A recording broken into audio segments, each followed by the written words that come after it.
এবং এটা হলো প্রবাদের মূল কথা। জীবনের ওই পারে যদি আরেক জনম থাকে,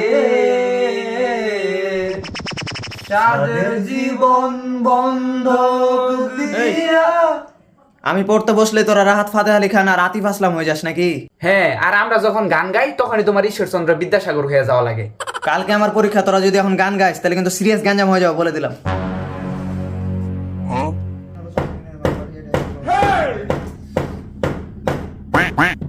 আরে মামা, দরজাটা নষ্ট হয়ে গেছে, একটু ঠিক করতেছি। এই মাঙ্গেন না, তুই এখানে না, এখানে তুই বেশি জানাস, একবার ইট দিয়ে কিন্তু মাথাটা গেলে। আমার হাত না, একদম না মাথা ফাড়াইলাম, সাব্বির দেখ ইট হাতে আছে কিন্তু। আমার হাত নাই। এই তোর বাড়ি যাবি কই? তোর বাড়ি কই? 10 না, একবারে প্যাকেট করে 10 পাঠাই দিমু। আর আমি বসে থাকবো।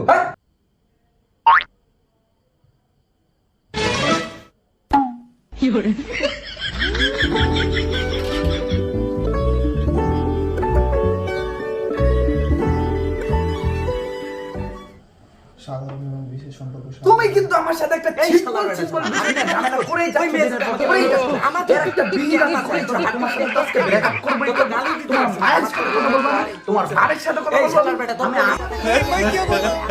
আমি করব না।